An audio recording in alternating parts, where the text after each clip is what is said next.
Mesdames et messieurs, Thierry Frémaux. Bonjour à tous. C'est de toute nature, et c'est vrai que cette année, on avait envie de faire cette expérience. Vous allez voir un film, un premier film. Ça, c'est la première fois que le festival s'ouvre avec un premier film. C'est la troisième fois seulement, après Diane Curis et Mai Wen, que une réalisatrice ouvre le festival de Cannes. C'est une comédie musicale. Bref, il y avait beaucoup de choses. Et puis, c'est un film très, très réussi. Et c'est assez beau d'ailleurs de voir, là je parle pour les Français, c'est un film qui est produit par les films du Warsaw, par Sylvie Piala, qui est distribué par Pathé, qui est une grande compagnie, et qui distribue quand même une jeune réalisatrice, récompensée par un César. Tout le monde a misé sur Amélie Bonin, et nous le faisons à notre tour. En plus, le film est court, on ira manger plus tôt. One of these, and I ask this because you are the director. Nous avons fait des formations à l'intelligence artificielle pour l'équipe du festival à Paris. Et puis moi, j'étais en voyage, je ne pouvais pas être là.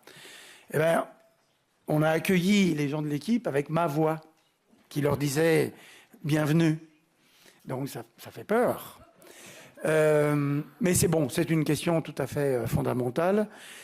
C'est une question sociale, sociétale, plus globale, et qui ne concerne pas seulement le cinéma, mais oui, il va falloir sans doute commencer à réglementer. Parce que nous avons à Cannes Classique un documentaire restauré, le film de Joël Santoni, qui s'appelle La course en tête, qui est sur la saison.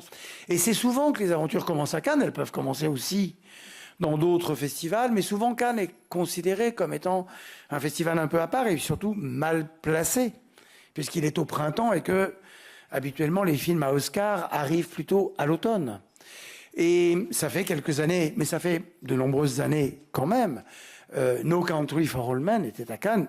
Il n'a pas eu de prix ici, mais il a eu des prix. De voir les films argentins disparaître peu à peu des festivals, et ça semble se confirmer. Je propose qu'on reparle de ça dans un an, puisque là, ça vient d'arriver. Donc, je serais bien en peine de pouvoir répondre à une question qui repose en effet sur les déclarations du président américain, lequel nous a habitués depuis 3 mois à dire une chose, et puis après à compléter, à détailler, à contredire, etc. Donc, non, je ne saurais pas quoi dire. L'idée que le cinéma américain puisse être pénalisé par les pays étrangers, je crois quand même qu'il y a une idée qui peut se discuter, puisque... mais il y a une chose qu'on a remarquée, en particulier dans les mois et les années d'après-Covid, 21, 22, c'est qu'il y avait moins de films américains partout dans le monde, donc les productions locales, les productions nationales ont eu plus de succès. Et que le cinéma trouve toujours une manière... J'ai pas encore eu de questions sur les plateformes, mais trouve toujours une manière de survivre, d'exister, de se réinventer. Mais bon, pour l'instant, on n'en est pas là. Le président Trump a dit ça. Moi, en plus, j'ai aucune compétence économique pour répondre à cette question. Marquer la disparition de hall, des petits casiers avec les cahiers de presse. Ah oui, donc, une masterclass, vous avez raison. Vous savez qu'on fait très attention aux questions de parité. D'ailleurs, je suis sûr que votre question suivante sera « C'est formidable, les 4 jurys sont présidés par des femmes. »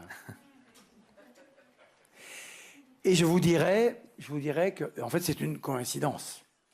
Mais il y a eu tellement de fois où tous les jurys étaient présidés par des hommes que, voilà, cette année, c'est par des femmes. On fait attention dans les jurys à la parité, nous, le Festival de Cannes, partout où ça peut être. C'est la première fois depuis 60 ans. Et Sophia Loren et Olivia de Havilland en 65, Sophia Loren en 66, qu'il y a 2 femmes qui se suivent à la présidence. L'année dernière avec Greta Gerwig et cette année avec Juliette Binoche. Alors Juliette me disait, oui, mais si tu en parles, on va dire, quoi ? Ça fait 60 ans, c'est scandaleux. Oui, c'est scandaleux. Donc cette année, on le refait et on est très content d'avoir coup sur coup 2 extraordinaires personnalités comme Greta et comme Juliette. Mais vous avez raison, il faut être très vigilant sur cette question-là. German television Indeed, this year's lineup looks really amazing. Many big names in the competition. Je vais vous répondre en citoyen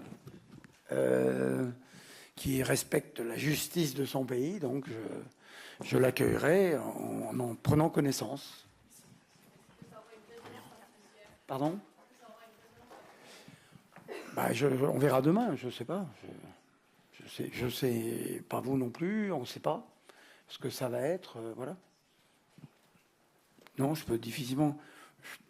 Je suis assez content que cette conférence de presse soit la veille que le lendemain. Hein. Parce que précisément, je ne peux que vous répondre que je ne peux pas répondre. Voilà. Finiment. Merci à vous, merci. Et bon festival à tous.